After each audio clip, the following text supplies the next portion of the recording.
I am so genuinely shocked just how excruciatingly painful it was to get through this movie. I couldn't finish it. And I'm nervous that the entire movie watching community is trying to gaslight me because what are these scores? The scores do not match the film. The movie is called Hitman, and it's a new comedy, dark thriller about a hitman for hire who is actually working undercover with the police. And he takes on all these different personas to become your hitman, like personalizing the idea of what a hitman is to the person who's hiring him, because he's also a psychology professor.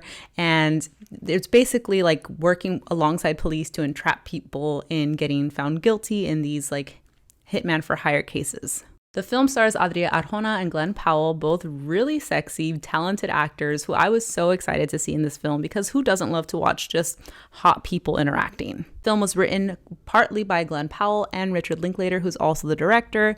And I haven't seen a lot of Richard Linklater films. I am a fan of School of Rock, but he is the guy behind the Before trilogy where people are literally just wandering the streets and talking. So I thought, man, this person could possibly have a grasp on tension and sexual chemistry, and I'm really excited to see what he does with these two people. This film never has any kind of tension at all, even though he is a hitman for hire and there is murderous intent involved, there's police involved, there's intrigue. About an hour and 10 minutes into the movie, I'm like, have we started yet? Part of that lack of tension, I think, comes from the lack of ambient noise in this film. There is no noise besides the dialogue that we hear. And it becomes really jarring in scenes when they're in an actual park surrounded by dogs and we don't really hear a lot of dogs barking.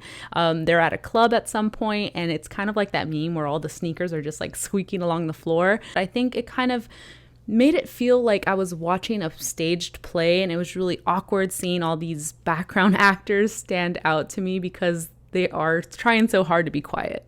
I do want to give kudos to Glenn Powell in his performance as Gary. Seeing him take on all these different personas as different hitmen was so entertaining. I kind of had to zero in on his performance though to enjoy it. He was working against the film or in spite of the film, he was enjoyable. Adria Arjona as Madison is really charming herself. I really enjoy watching this actress and I really think she's so talented. However, her character is so painfully underwritten. Again, I feel like she is being successful in this film in spite of the film. And you can let me know, maybe I'm being too harsh. Maybe this movie just wasn't my flavor. If you enjoyed this film, I love that for you. I love people to enjoy movies, but this movie had the incredible misfortune of coming on in my house after I just watched Bad Boys Ride or Die, and that was an action adventure that blew me away. But with such a great premise and such an incredible cast, I think this film just ultimately fumbled the bag and just didn't really work for me.